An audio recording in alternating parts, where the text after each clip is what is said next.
हर बात पे, किसी भी बात पे वो ट्वीट करते थे। अभी जाकर के देख लीजिए उनका ट्विटर जो है बिल्कुल शांत, जिसको अब एक्स हम कहते हैं, बिल्कुल शांत पड़ा हुआ है। देख लीजिए ना ये सारा जो सीक्वेंस क्रोनोलॉजी देख लीजिए कि नेता प्रतिपक्ष नगर विकास मंत्री तेजस्वी जी, उनके पीएस प्रीतम कुमार की संलिप्तता इसमें है कि नेता प्रतिपक्ष के पीएस प्रीतम कुमार है। ये डॉक्यूमेंट्री एविडेंसेस है, डॉक्यूमेंट्री फैक्ट है, ये कोई आरोप नहीं है। और ये बातें कोई आरोप नहीं है बल्कि ये डॉक्यूमेंट्री एविडेंसेस है जो सामने आई है। और नीट की परीक्षा में हुई धांधली में जो है एक बहुत बड़ा खुलासा हुआ है। उप मुख्यमंत्री विजय कुमार सिन्हा ने खुलासा करते हुए कहा है कि इसमें जो है तेजस्वी यादव का भी हाथ हो सकता है, जांच करने की आवश्यकता है। हमारे साथ बात करने के लिए जदयू की प्रदेश प्रवक्ता अंजुम आरा जी हैं। मैम स्वागत है। बहुत बहुत शुक्रिया। विजय सिन्हा ने एक बयान जारी किया है और कहा है कि तेजस्वी यादव की संलिप्तता हो सकती है, चूंकि उनके जो पीएस थे उनका नाम सामने आ रहा है। हाँ नहीं, बिल्कुल सही बात है। इस बात को लेकर कभी थोड़ी देर पहले हमारी पार्टी ने भी प्रेस कॉन्फ्रेंस के माध्यम से हम लोगों ने जो फैक्ट है, आर्थिक अनुसंधान इकाई ने जो इनिशियल स्टेज पे इन्वेस्टिगेशन और इंक्वायरी किया इस नीट पेपर लीक मामले को लेकर के, जो तथ्य सामने आए हैं उस तथ्य से हम लोगों ने आप लोगों को अवगत भी कराया। तो बिल्कुल हमारे ऑनरेबल डिप्टी चीफ मिनिस्टर आदरणीय विजय सिन्हा जी ने जो कहा है बिल्कुल सही बात कही है। और ये बातें कोई आरोप नहीं है बल्कि ये डॉक्यूमेंट्री एविडेंसेस है जो सामने आई है। और साथ ही साथ जो भी इसके अभियुक्त है, एक्यूज्ड पर्सन्स है, चाहे वो सिकंदर यदुवेंदु हो या फिर अनुराग यादव हो या प्रीतम कुमार जो कि नेता प्रतिपक्ष के वो पीएस भी रहे, ये तमाम लोग एक दूसरे से रिलेटेड है। और इन लोगों ने तो आर्थिक अनुसंधान इकाई जो हमारी इन्फोर्समेंट एजेंसी है उसके समक्ष स्वीकार भी किया, कन्फेशन भी किया कि उन लोगों ने इस अपराध को एग्जीक्यूट किया, कारित किया है। जी, तो किसके कहने पे किया है ये तो अभी तक खुलासा हुआ नहीं है। क्या आपके पास ऐसा साक्ष्य है? जी देखिए, अभी जो मैंने कहा कि ये सारे तथ्य जो सामने आए हैं कि नेता प्रतिपक्ष के पीएस प्रीतम कुमार है, ये डॉक्यूमेंट्री एविडेंसेस है, डॉक्यूमेंट्री फैक्ट है, ये कोई आरोप नहीं है कि उनके पीएस हैं। और प्रीतम कुमार के रिश्तेदार सिकंदर यदुवेंदु जी हैं, ये भी डॉक्यूमेंट्री एविडेंस है। ये भी डॉक्यूमेंट्री एविडेंस है कि सिकंदर यदुवेंदु जी जो है उनकी सेवा जल संसाधन विभाग में थी। लेकिन इनके प्रीतम कुमार चूंकि ये पीएस नेता प्रतिपक्ष के रहे हैं तो इनका एक रसूख रहा होगा। निश्चित रूप से उनका डेपुटेशन नगर विकास विभाग में कराया गया, जिसके मंत्री ऑनरेबल नेता प्रतिपक्ष तेजस्वी यादव जी रहे थे।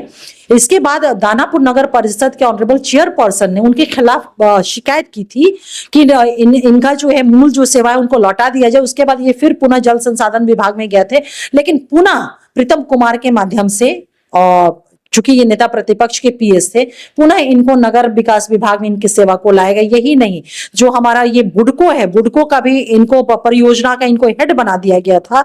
तो ये अनुराग यादव जो ये लड़का है, इसने कन्फेस किया कि हम लोग को पहले ये रटवा दिया गया था सारे क्वेश्चंस को। और अनुराग यादव है, मैं आपको बता दूं, सिकंदर यदुवेंदु जी का रिश्तेदार है, सो कॉल्ड मतलब ये भतीजा उनका लगता है रिश्ते में। प्रीतम कुमार के रिश्तेदार सिकंदर यदुवेंदु जी हैं और ये इनके नेता प्रतिपक्ष के पीएस है। तो ये सारे तथ्य जो सर्कमस्टांशियल एविडेंसेज है, जो डॉक्यूमेंट्री फैक्ट है, तो इस आधार पे ये सारी चीजें सामने आई हैं। और कन्फेशन भी इन लोगों का, एक्यूज पर्सन का कन्फेशन भी रहा है।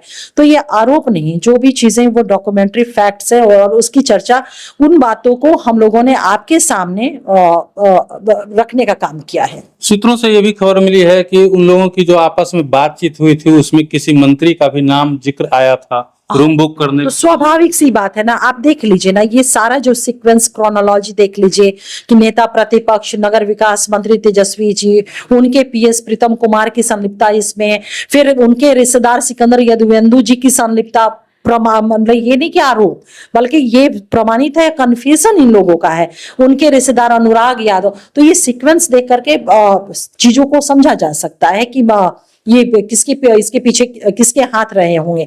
लेकिन ये सारा काम जो है ना किसी पॉलिटिकल पार्टी का या हमारा नहीं, इसके लिए इन्फोर्समेंट एजेंसी, आर्थिक अनुसंधान इकाई काम कर रही है। इन सारे तथ्यों को उसने लेकर के सामने आया है, हम लोग के समक्ष रखा है, कन्फेशन हुआ है। और बिहार ने तो इस मामले में एक नजीर प्रस्तुत किया है कि इसका उद्भेदन कर करके अभी सेंट्रल गवर्नमेंट ने हमारे उस रिपोर्ट की मांग की है, यहाँ से रिपोर्ट जाना है।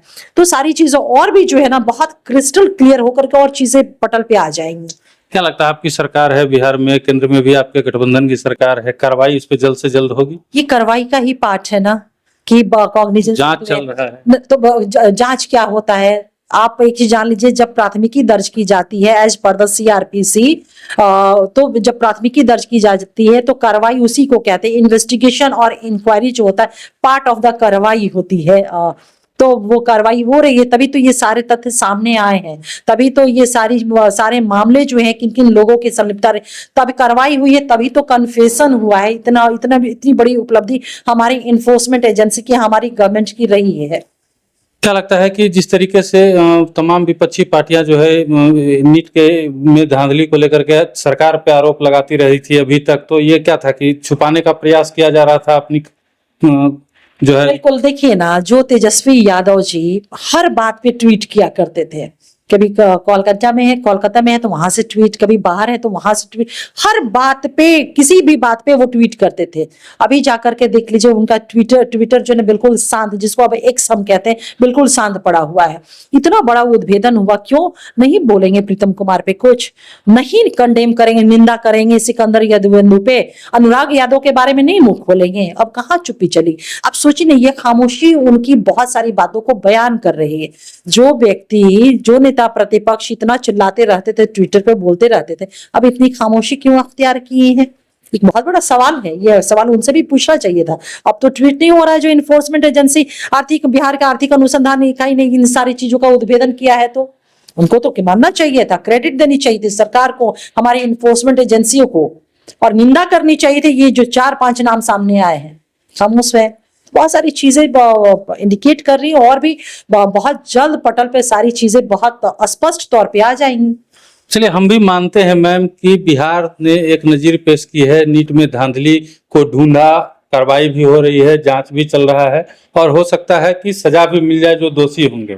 लेकिन सबसे बड़ा सवाल यहाँ पे ये उठता है कि उन छात्रों का क्या, जिन्होंने परीक्षा दी थी, इतनी तैयारी के बाद नीट का एग्जाम होता है, और जिन्होंने परीक्षा दी और जिनके भविष्य अधर में लटक गए, उन छात्रों के भविष्य का क्या होगा? कैसे? नहीं, निश्चित रूप से ये हमारी बहुत बड़ी चुनौती रही है, क्योंकि जो लोग भी ये अराजक लोग हैं, ये एंटी सोशल एलिमेंट लोग हैं, ये लोग न सिर्फ अपने स्वार्थ में बच्चों के भविष्य, बल्कि जब मैं बच्चों के भविष्य की बात करती हूँ तो इस राष्ट्र का भविष्य की बात वो होती है।